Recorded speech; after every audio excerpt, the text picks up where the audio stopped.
Salmo de número 65. Nós vamos ler todo esse salmo. Ele é muito bonito. É um salmo que realmente fala aos nossos corações.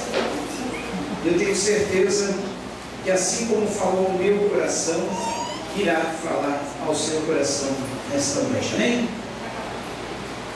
O salmo que já está projetado nos diz assim: com louvor te aguarda em Sião, ó Deus. Os votos que te fizemos serão cumpridos. Ó, tu que ouves a oração, a ti virão todos os homens. Quando os nossos pecados pesavam sobre nós, tu mesmo fizeste propiciação por nossas transgressões.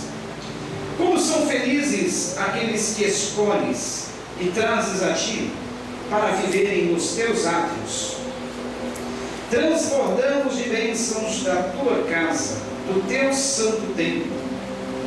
Tu nos respondes com terríveis feitos de justiça, ó Deus, nosso Salvador. Esperança de todos os confins da terra e dos mais distantes mares. Tu que firmastes os montes pela tua força, pelo teu grande poder. Tu que acalmas o bramido dos mares, o bramido de suas ondas e o tumulto das nações. Tremem os habitantes das terras distantes diante das tuas maravilhas. Do nascente ao poente, despertas canções de alegria. Cuidas da terra e a regas, fartamente a enriqueces. Os riachos de Deus transbordam para que nunca falte o trigo, pois assim ordenaste. Encharcas os seus sulcos e aplanas os seus torrões. E abençoas, tu a amoleces com chuvas, e abençoas as suas colheitas. Coroas o ano com a tua bondade, e por onde passas, emana fartura. Fartura vertem as pastagens do deserto, e as colinas se vestem de alegria. Os campos se revestem de rebanhos, e os vales se cobrem de trigo. Eles exultam e cantam de alegria. Amém? Senhor, nós temos a tua palavra diante de nós nesta noite, Pai, e nós a ti damos graças porque a tua palavra, que é soberana, é infalível, é eficaz. A tua palavra, que é como espada de dois gumes, penetra até a divisão da alma e do espírito, das juntas e das medulas, e é apta para discernir os pensamentos e atitudes do nosso coração. Senhor, nesta noite, que a tua palavra possa falar conosco, nessa noite que a tua palavra possa ser a lâmpada que ilumina os nossos pés, a luz para os nossos caminhos, assim como a bússola é para o viajante, assim como o leme é para o navio, Pai, assim como a vela, Pai, conduz a embarcação. Que a tua palavra nos oriente, que a tua palavra nos conduza, que a tua palavra faça com que nós possamos ter um ano de bênçãos, um ano de triunfo, um ano verdadeiramente coroado pela tua bondade. É isso que nós pedimos. E nessa noite possamos estar atentos ao teu falar, ao teu querer, ao teu agir e ao teu mover. E desde já repreendemos toda e qualquer distração, desde já repreendemos toda e qualquer tentativa de ataque do maligno, para que a tua palavra não chegue aos nossos corações, para que assim nós possamos aproveitá-la, usufruí-la dela o máximo possível, Pai. Em nome de Jesus. Amém. O versículo número 11 do salmo que nós lemos nos diz: coroas o ano com a tua bondade. Coroas o ano com a tua bondade. Esse salmo bastante poético de Davi, dá para ver que ele escreveu esse salmo quando ele estava nos campos, nas pastagens, nas verdes colinas, num ambiente bem primaveril, num ambiente em que as pastagens dos rebanhos estavam verdejantes, as águas corriam tranquilas pelos ribeiros e o céu se revestia de um azul colorido. Dá para ver que é um ambiente bem do campo mesmo. Davi escreve esse salmo, pastor das ovelhinhas no campo. Ele escreve esse salmo talvez numa época como a que nós estamos vivendo nos dias de hoje, ou seja, acabou-se um ano, inicia-se um novo ano, porque ele cita no versículo de número 11 o fato de estar num novo ano. Ele diz: coroas o ano com a tua bondade. Davi está fazendo uma oração para que Deus venha dar êxito, venha dar vitória, venha dar triunfo sobre um novo ano, um novo período que estava se iniciando. Davi faz essa oração pedindo que o Senhor encha, cubra com a sua bondade o ano que estava entrando, como se estivesse coroando o ano de êxito. Ou seja, pessoas eram coroadas por algum feito heróico na antiguidade, atletas recebiam aquela coroa de ouro ou de prata, e geralmente quando recebiam eram vencedores em alguma prova, em alguma disputa, em alguns Jogos Olímpicos. Eles recebiam a coroa. Ou seja, quando o atleta recebe a coroa, está se dizendo: esse atleta foi vitorioso, esse atleta venceu essa grande prova. Então Davi está pedindo a Deus que ele coroe o ano, ou seja, conceda bênção, a vitória, o triunfo sobre aquele ano que se inicia. Que essa seja a nossa oração nessa noite. Senhor, venha coroar o nosso ano com a tua bondade, venha coroar de êxito, Senhor, tudo aquilo que fizemos, todas as nossas ações, todos os nossos atos, que o Senhor venha coroar de êxito as pelejas que vamos ter pela frente, as lutas, os combates, que tu venha nos dar vitória, que tu venha nos dar triunfo, que tu venha coroar o nosso ano com a tua bondade. Essa é a oração do salmista. E nesse salmo, Davi louva, adora a Deus, porque o ano que se passou, Deus estava presente, Deus estava coroando com a sua bondade. E nesse novo ano, com certeza, Deus iria repetir os seus feitos, porque Deus não abandona Israel. Então eu pude destacar aqui pelo menos 7 motivos pelos quais Davi tinha a certeza de que Deus estava no controle de tudo, de que Deus iria dar um ano coroado pela sua bondade, de que Deus iria realizar os seus feitos como no ano anterior. Você pode estar dizendo assim: ai pastor, mas eu não queria que esse ano fosse como o ano anterior, eu não queria que esse ano repetisse as mesmas coisas que aconteceram na minha vida no ano anterior, ou que nesse ano não acontecesse as coisas que eu esperava acontecer. Esse salmo também traz-nos quatro formas pelas quais a gente pode obter um ano coroado pelas bênçãos do Senhor. 4 formas. Primeiro eu vou falar sobre os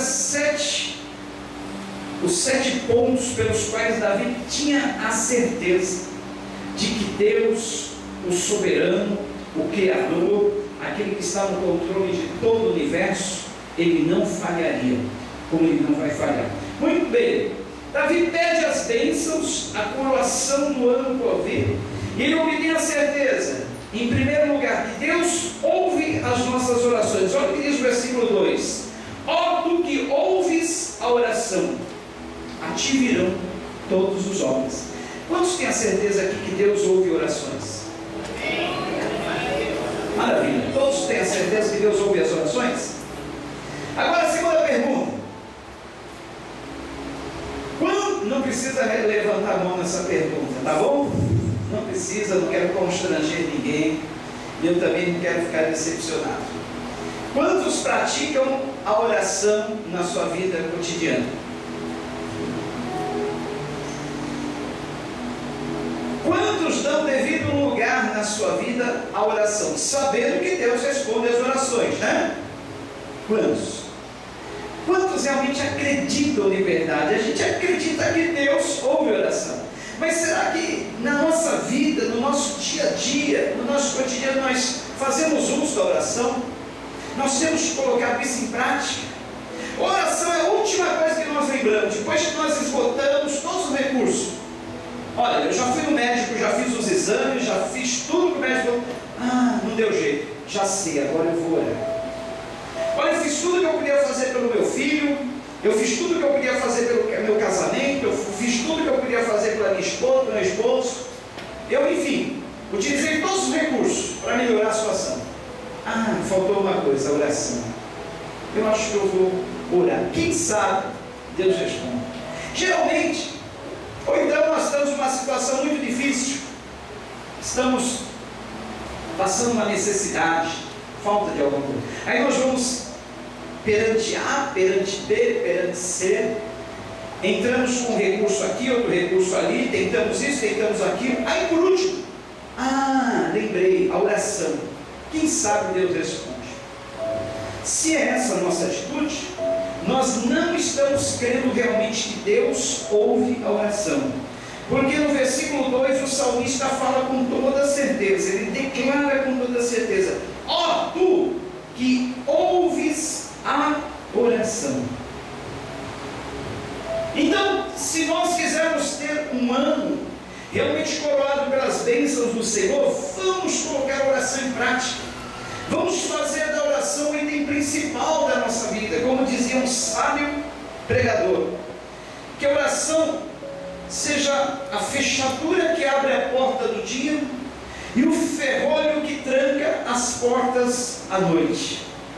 Que a oração seja na nossa vida a fechadura que abre a porta do dia e o ferrolho que tranca as portas da noite. A palavra de Deus diz: orai sem cessar.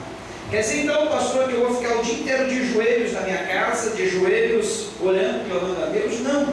Nós podemos orar em pensamento, nós podemos orar em espírito, nós podemos orar onde nós estivermos. Chamado torpedo para Deus, né? Você está no meio de uma conversa, você está no meio de uma ligação telefônica, você está fazendo qualquer coisa, você está no meio do seu trabalho, você pode estar enviando torpedos de oração para Deus. Não tem esses torpedinhos aí de mensagens, SMS, ok? Então você pode também emitir esses torpedos para Deus, fazendo qualquer coisa no seu pensamento. Deus, faz isso. Deus, quantas respostas de oração eu já tive assim, só de orar no pensamento, porque Deus conhece os nossos pensamentos, Ele é onisciente, Ele sabe todas as coisas. A segunda certeza que Davi obtém quando ele está louvando e adorando a Deus pela sua grandeza, é a certeza que Deus perdoa os nossos pecados. Versículo 3: quando os nossos pecados pesavam sobre nós, tu mesmo fizeste propiciação por nossas transgressões. 2016 foi um ano que não deu muito certo para você. Nós pregamos aqui no domingo passado, naquele culto sem luz, sobre a carta de Paulo aos Filipenses, capítulo 4, quando Paulo diz: olha, se uma coisa eu devo fazer, é esquecer-me das coisas que para trás ficam e avançar para as que estão diante de mim, para o prêmio da soberana vocação de Deus em Cristo Jesus. Não que eu já tenha alcançado, mas uma coisa faço, e é que, esquecendo-me das coisas que para trás ficam, avanço para as que estão diante de mim. Essa foi a mensagem que foi pregada aqui no domingo passado, no culto sem energia elétrica, só com a base do violão, voz e a palavra. Foi bom. Então, ali nós aprendemos que se nós quisermos obter êxito, termos um ano abençoado, temos que esquecer do que passou. Esqueça. Esqueça os poréns, esqueça os talvez, esqueça os dissabores, esqueça as lutas passadas. Isso vale não só para aquilo que aconteceu no ano anterior, mas também para tudo que você tem carregado em bagagem desde o começo da sua existência. Quantas coisas você tem carregado aí na sua bagagem? Às vezes a gente carrega um peso inútil, um peso à toa, um peso a nos molestar. Tem um senhor que anda aí na rua, um saco enorme nas costas. E hoje ele parou aí, ele entrou aqui na igreja, e eu olhei ele deixou o saco aí na porta da igreja, eu olhei para dentro e tinha dois tranqueiros, um monte de coisa que ele nem usa, e um peso enorme. Ele anda encurvado, ele anda assim, ó, carregando aquele peso nas costas. Tem até cobertor, agora em época de calor, um monte de coisa, talvez coisas que ele nem usa. Então, às vezes a gente está assim, carregando um peso inútil, um peso à toa, um peso sem necessidade. Uma certa vez, um senhor ia passando por uma estrada de carroça, estava numa carroça, e ele viu um viajante pela beira da estrada, carregando desses sacos nas costas, um peso. E ele deu carona para o senhor que estava carregando aquele peso nas costas. O senhor subiu a carroça e continuou segurando aquele peso nas costas, em cima da carroça. O condutor da carroça falou assim para ele: por que o senhor não pousa esse peso? Pousa essa bagagem sobre a carroça, pouse, porque o senhor não precisa carregar, a carroça carrega por ti. O senhor não precisa estar carregando esse peso. Se o senhor está sentado no banco da carroça, para que ficar carregando esse peso nas costas? Pouse esse saco pesado que está sobre as suas costas. O Senhor diz: vinde a mim, todos vocês que estão cansados, sobrecarregados, aflitos, oprimidos, eu vos aliviarei. Tomem sobre vós o meu jugo, aprendam de mim, que sou manso e humilde de coração, e assim vocês encontrarão o descanso para as vossas almas. Nós vivemos uma era em que as pessoas estão cansadas na sua alma. Não é um cansaço de doença física, não é um cansaço de nenhum problema. Às vezes a pessoa pensa até que está com problema de coração. Às vezes a pessoa pensa que está com a pressão elevada, uma pressão baixa, mas ela está sobrecarregada. Aquele cansaço é sobrecarga de pensamentos, de preocupações, de aflições, de dores, de pesares, mágoas, ressentimento, falta de perdão. Tudo isso causa falta de ar, sabia? Tudo isso causa cansaço na alma. Pouse esse saco, esse fardo que está sobre a tua alma. Pouse. Sabe quem está segurando para você? É Jesus. Ele diz: eu carrego o seu fardo. Lance sobre mim toda a vossa ansiedade, porque eu tenho cuidado de vós. Lance sobre mim, lançando sobre ele toda a vossa ansiedade, pois ele tem cuidado de vós. Então, nessa certeza, lembre-se, seus pecados já estão perdoados. O grande evangelista foi fazer uma cruzada, uma conferência numa cidade, e um jovem que estava muito aflito mandou perguntar, pediu para aquelas pessoas mais próximas daquele evangelista, aquele pregador: olha, meu nome é tal, mande esse bilhetinho para ele, fale para ele o que Deus acha daqueles pecados que eu cometi há um tempo atrás. Pergunte para ele se Deus está zangado comigo por causa das coisas que eu fiz lá atrás no passado. O evangelista leu aquele bilhetinho e mandou uma resposta. Orou a Deus e mandou a resposta para o jovem aflito. E a resposta foi: Deus não se lembra do que você está falando. Deus falou que não se lembra do que você está falando. Do pecado que você cometeu, não lembra. Ou seja, a palavra de Deus através do profeta Isaías diz que Deus lançou nas profundezas dos mares todos os nossos pecados, no mais profundo do mar. Se esses pecados já foram confessados, você já pediu perdão, esses pecados já foram lançados nas profundezas dos mares, e Deus não se lembra mais, Ele esquece. A palavra de Deus diz que Deus perdoa e esquece. Se Deus sabe de todas as coisas, tem uma coisa que Deus tem: memória curta. A memória de Deus não é boa nisso. Ele esquece todos os nossos pecados passados. Ele é sabedor de todas as coisas, mas ao mesmo tempo ele tem memória curta para o pecado. Ele só se lembra até o momento que você não confessou. Depois que você confessou, ele esquece. Ele não se lembra mais. Então, para que você tenha um ano coroado da bondade do Senhor, confesse, abra o seu coração para Deus, Ele vai te perdoar. Se você sentir necessidade de conversar, de falar com mais alguém sobre isso, estou à sua disposição, a pastora Sandra está à sua disposição. Converse, fale: olha, pastor, tem algo que está me incomodando, tem algo que está me perturbando, já pedi perdão a Deus, mas ainda continuo com essa consciência. Converse conosco. Só vai acontecer o que for bom para você, pode ter certeza disso. Em terceiro ou quarto lugar, Davi tem a certeza que Deus abençoa os seus escolhidos. Olha o que diz o versículo de número 4: como são felizes aqueles que escolhes e trazes a ti para viverem nos teus átrios. Você é feliz por ser o escolhido de Deus?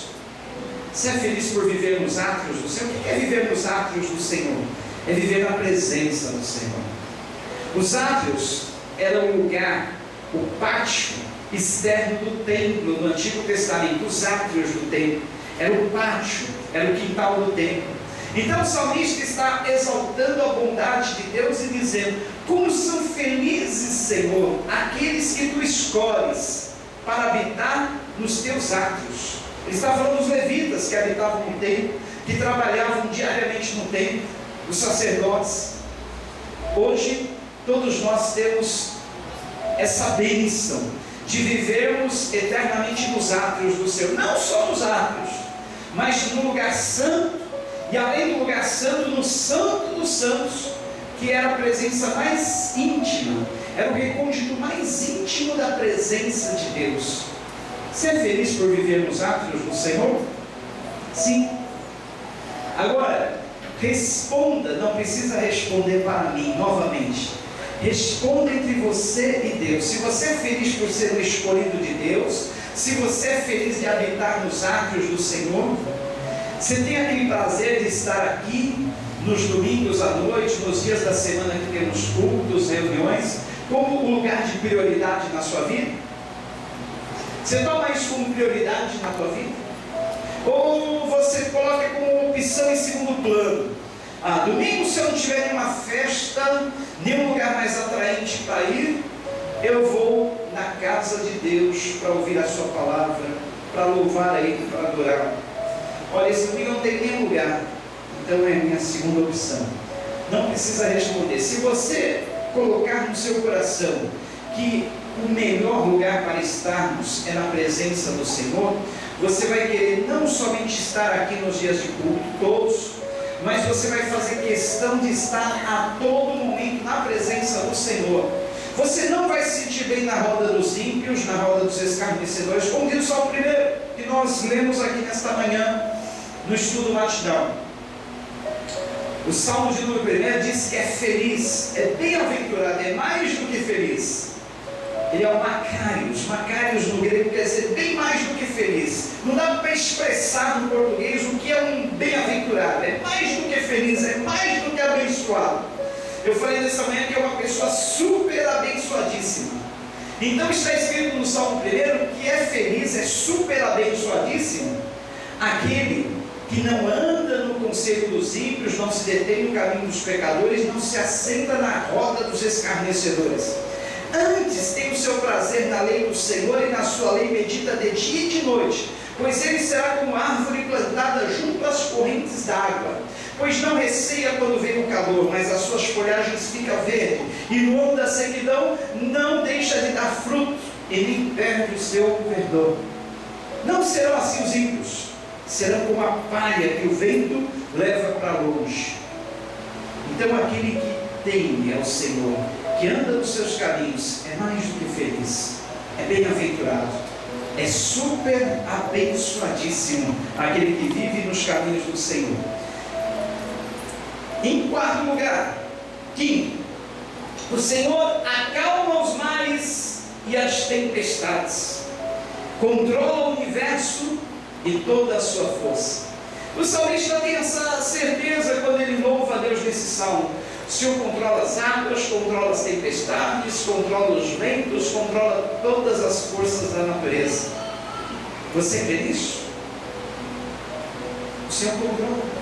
Se não, olha, não era nem para nós estarmos aqui.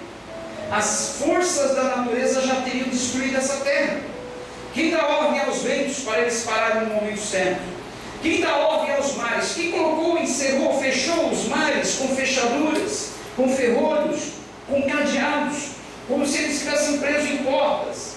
Porque eles vêm até a orla da praia, e ali as suas ondas empoladas, por mais bravias que estejam, param ali e não vão adiante. Porque o Senhor uma certa vez determinou: até aqui virás e não mais passarás. Até aqui virás, não mais passarás. Porque o Senhor controla toda a natureza. O Senhor também envia as chuvas para regar a terra, fazer brotar a semente, produzir o pão. Que seria de nós sem chuva? Não teremos vida nesse planeta chamado Terra. Não teríamos com segurança a nossa existência. Não existiria vida. Mas o Senhor envia chuvas, faz brotar a semente e faz crescer a erva que produz o pão. Em último lugar, ou penúltimo lugar, o Senhor controla toda a ordem mundial. Você crê nisso? O que faz com que um desses governantes mundiais, esse maluco que entrou agora aí no poder dos Estados Unidos, o Putin na Rússia, o que faz com que esses governantes não apertem um botãozinho ali e destruam tudo? O Senhor que controla o universo. É o Senhor que controla toda a ordem mundial. Não precisa temer. Olha, o que será de 2017? Será que um desses malucos aí vai apertar finalmente o botãozinho que vai detonar o mundo? Não se preocupe. O futuro desse universo não está nas mãos de nenhum governante terreno. Está nas mãos daquele que controla todo o universo, daquele que tem toda a força e o poder, daquele que é soberano e que nada escapa ao seu controle. Você crê nisso? Se nós acreditarmos nisso, vamos estar seguros e tranquilos. Por fim, o salmista tem a certeza que Deus dá o sustento ao seu povo. O nosso sustento não vem do homem, não vem daquele que nos paga o salário no final do mês, não vem daquele que paga a sua diária. O nosso sustento vem do Senhor. O Salmo 23 diz: o Senhor é o meu pastor, o meu Jeová Jireh, e nada me faltará. Nada me faltará. O Salmo 34 diz que até os leõezinhos passam fome, necessidade, mas ao seu povo, aos seus escolhidos, Deus dá o seu pão. Sempre o peça. Amém? E aí o salmista diz: em toda a minha vida, uma coisa eu nunca vi: o justo mendigar o pão, e nem a sua descendência sentir falta do pão. Ele nunca viu o justo desamparar, nem a sua descendência mendigar o pão. Não tenhas medo. Nada há de te faltar nesse ano. Creia. O Senhor é que dá o nosso sustento. O Senhor é que nos ampara. O Senhor é que nos dá tudo o que nós precisamos.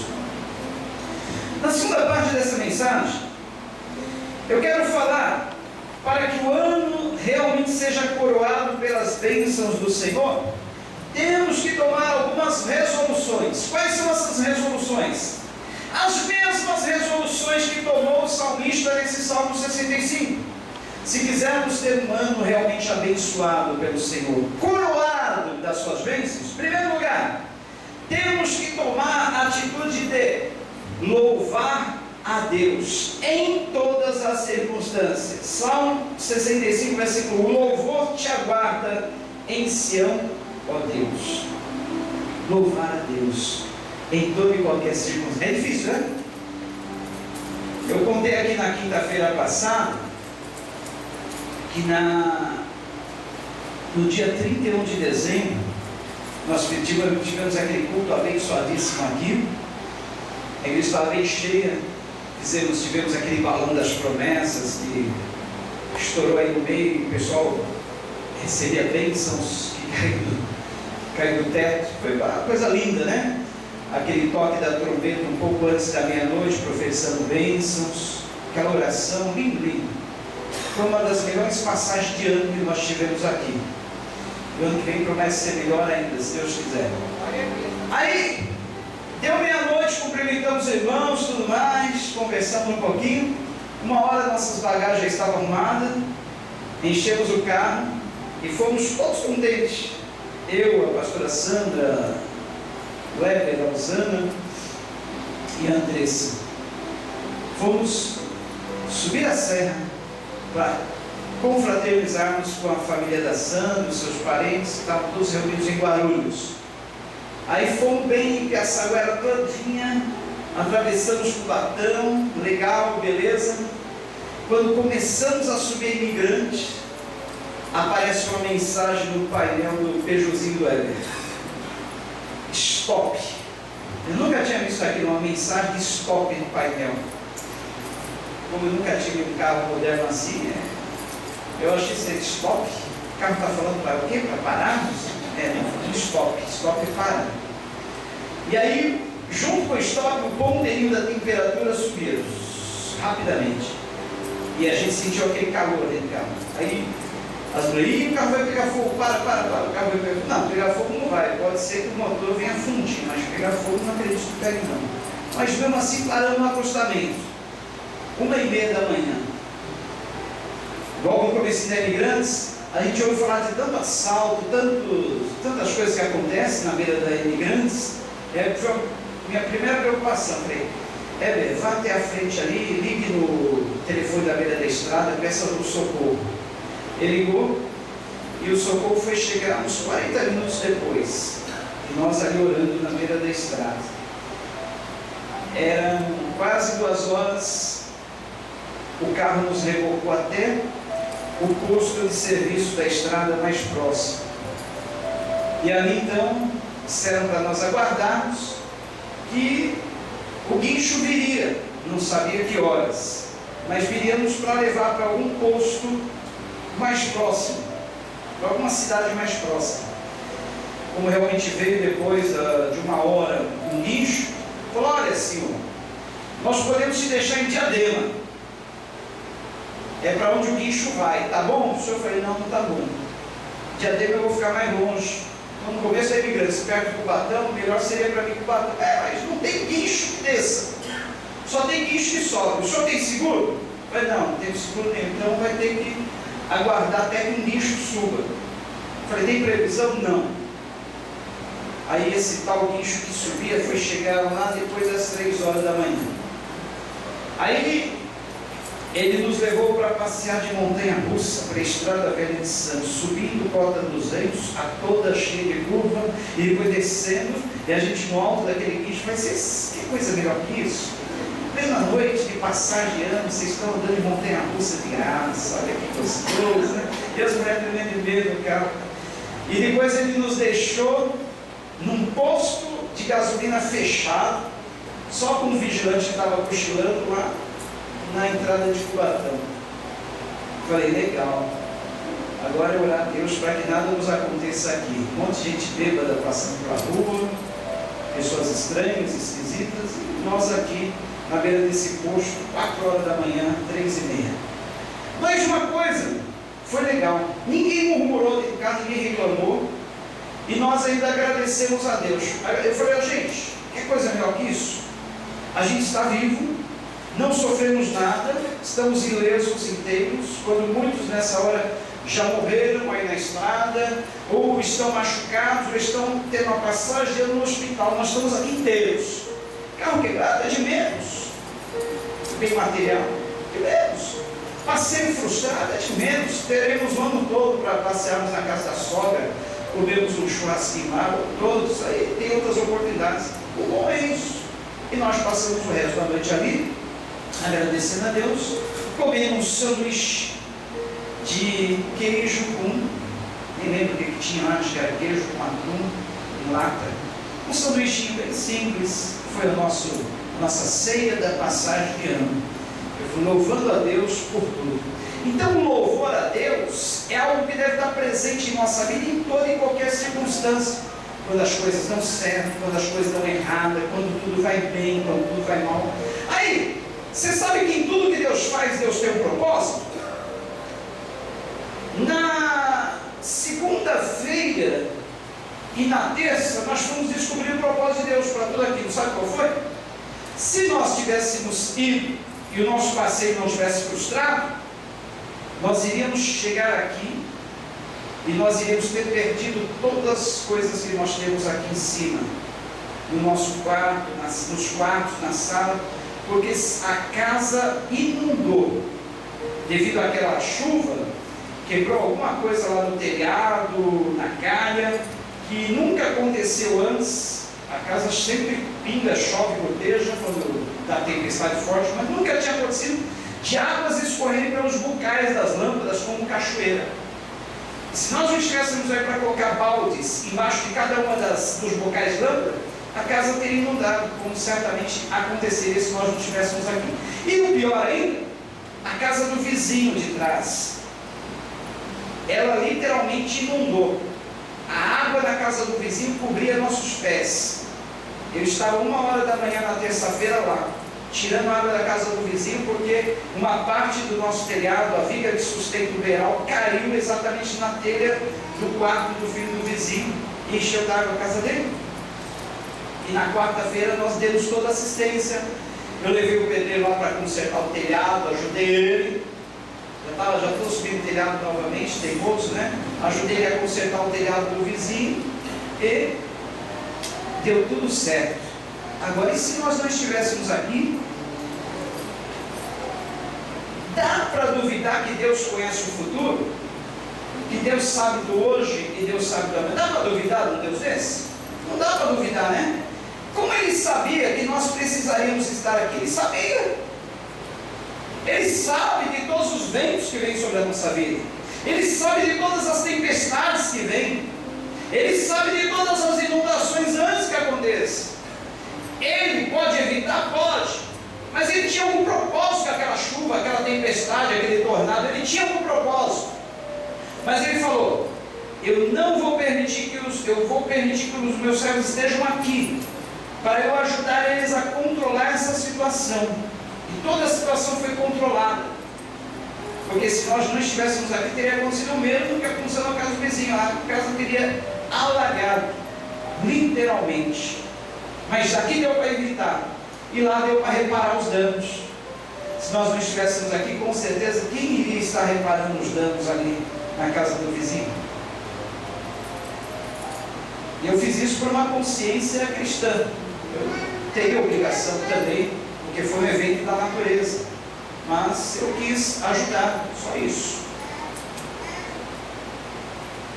E com certeza a vizinha que não é evangélica, ela viu o testemunho, né? Falou: poxa, o senhor é pastor, que legal, está aí tirando água daqui com a gente, está aí consertando o telhado. A gente ajuda naquilo que pode, né? Então eu fiz isso para ajudar, e graças a Deus deu tudo certo. Amém? Então, queridos, louve a Deus. Essa é a primeira resolução do salmista. Ele resolveu louvar a Deus por tudo. Segunda resolução do salmista, para que Deus coroasse o ano com bom êxito, ele decidiu, no versículo de número 2, ou no versículo de número 1, os votos que te fizemos serão cumpridos. Os votos que te fizemos serão cumpridos. O salmista determinou no coração dele: olha, eu vou cumprir meus votos ao Senhor. Por quê? Voto é coisa séria, irmãos. A palavra de Deus diz: se você não puder cumprir os seus votos, não vote. Se votou, cumpra. Porque há uma coisa que Deus cobra: é os votos que nós fizemos. É como se nós, quando nós fazemos votos e não cumprimos, é como se nós estamos tentando enganar Deus, fazer Deus de bobo. Ó Deus, se tu me fizer isso, eu prometo que eu vou te dar aquilo. Se tu me fizer isso, eu prometo que vai acontecer aquilo. Aí acontece e a gente não faz. Olha só, você está me tirando como bobo? Você está tentando me passar para trás, me enganar?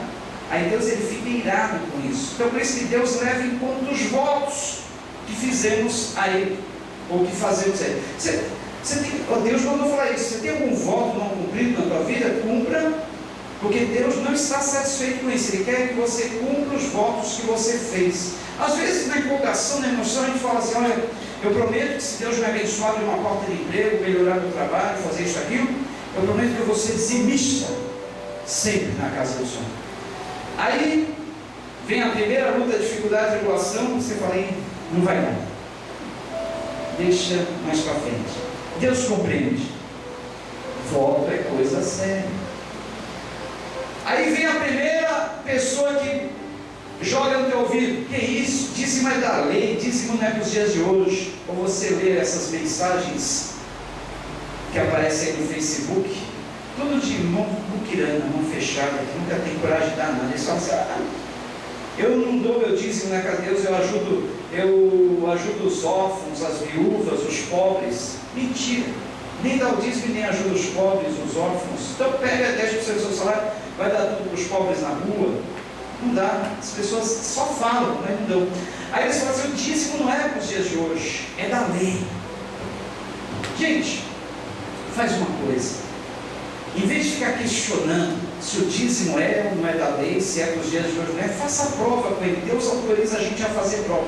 A melhor coisa é fazer uma prova. Dê o dízimo e compare a sua vida antes de dar o dízimo e depois que você passou a dar.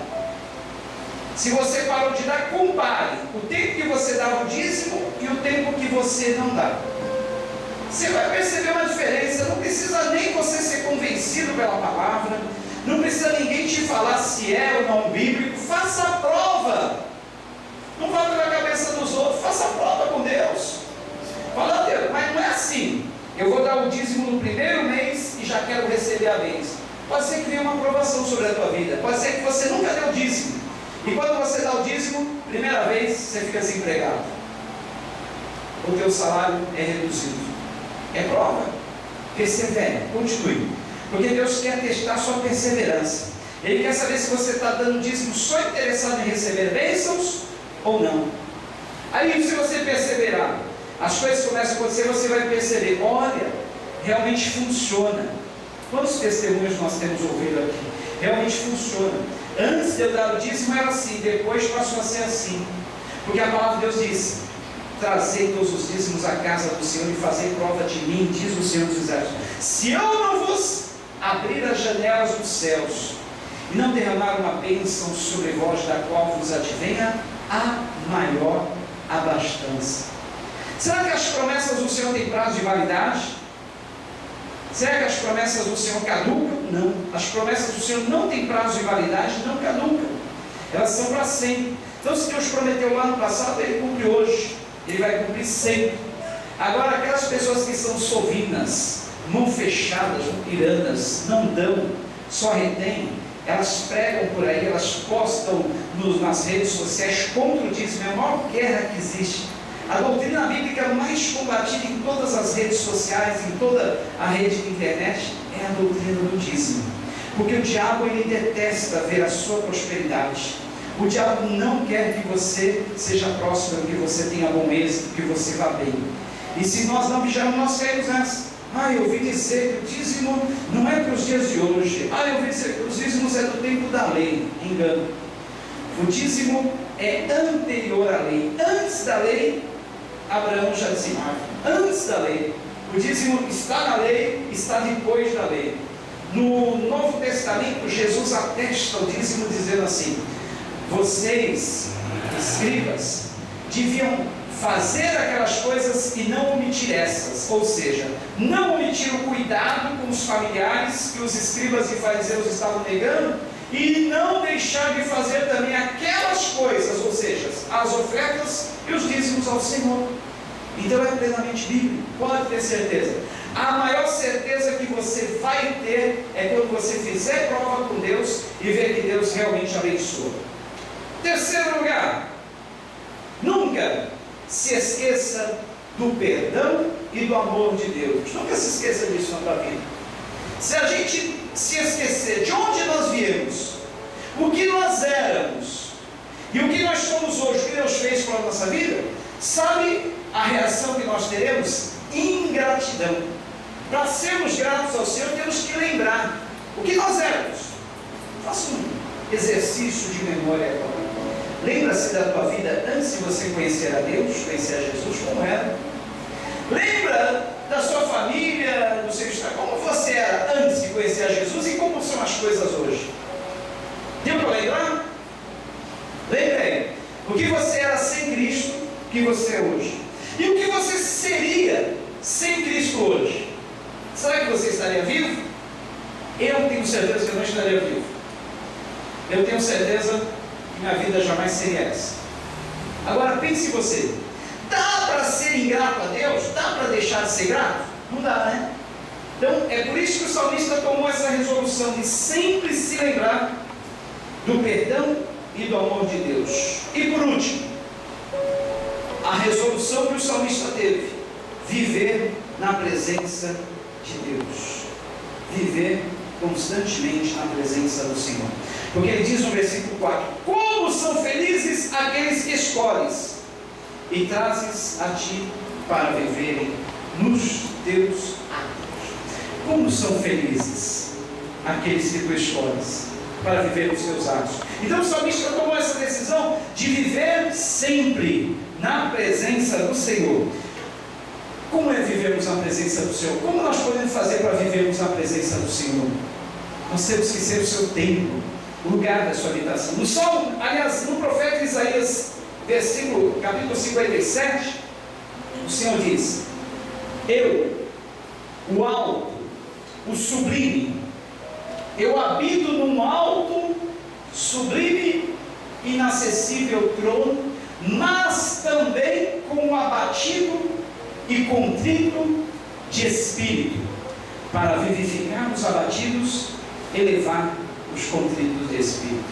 Deus diz que habita no alto e sublime trono, mas também com aquele que é abatido, contrito de espírito. O que é o abatido, contrito de espírito? É o contrário do soberbo, é o contrário do orgulhoso, é o contrário daquele exaltado. E lá em Provérbios capítulo 6, versículo 16 até o 19, nós temos um retrato daquele que não é humilde, daquele que é soberbo, daquele que é orgulhoso. Olha o que diz Provérbios capítulo 6, versículos 16 a 19. Há 6 coisas que o Senhor odeia, 7 coisas que Ele detesta. Quais são as 6 coisas que o Senhor odeia? Primeiro, olhos altivos, pessoa soberba. Segundo, língua mentirosa. Terceiro, mãos que derramam sangue inocente. Quarto, coração que traça planos perversos. Quinto, pés que se apressam para fazer o mal. Sexto, testemunha falsa que espalha mentiras. Essas são as 6 coisas que o Senhor odeia. E tem uma 7ª que Ele detesta. Mais do que odeia, Ele detesta. Em outras traduções diz que Ele abomina. Qual que é essa coisa que Deus abomina?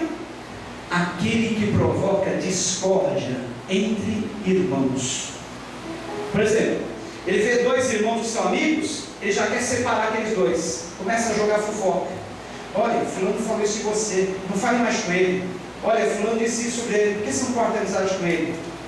Essa pessoa é diabólica. Se você detectar uma pessoa assim na igreja, fuja dessa pessoa, evite essa pessoa, porque ela é do mal, ela não é de Deus, e ela tem que se arrepender, ela tem que se quebrantar, antes que venha a desgraça sobre a vida dessa pessoa.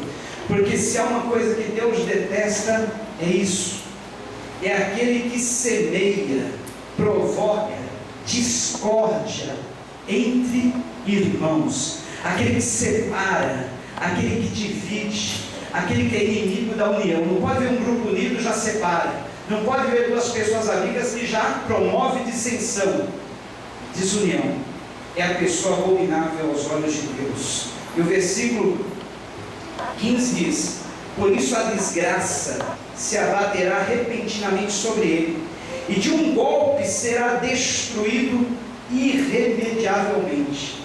Então arrependa-se nessa noite. Se você tenha sido essa pessoa que provoca discórdia entre os irmãos, desunião no grupo que você está, a desgraça se abaterá repentinamente sobre ti. De um golpe você será destruído irremediavelmente. Vigie, irmão. Vigie. Se você vê uma pessoa assim, evite, afaste dela. Porque muitas vezes o inimigo semeia esse joio. Porque o inimigo não quer ver a união de um grupo, a união de uma obra. Então eu falo isso por Deus. Orei muito para falar isso e Deus assim me ligou. Amém? Se você quer ter um ano realmente próspero, um ano realmente abençoado, pratique essas coisas. Aquele que é contrito, abatido de espírito, ele perdoa, ele não guarda raiz de amargura, tem o seu coração limpo. Ele não usa a sua língua para a prática do mal, para maldizer, para fofocar, para queixar, para murmurar, para contender. Não. Ele é o abatido de espírito, contrito. E por último, aquele que é abatido de espírito, contrito, aquele que é o contrário do exaltado, do soberbo, aquele que é humilde, ele segue aquilo que está escrito em Hebreus 13, 7. O que está escrito em Hebreus 13, 7?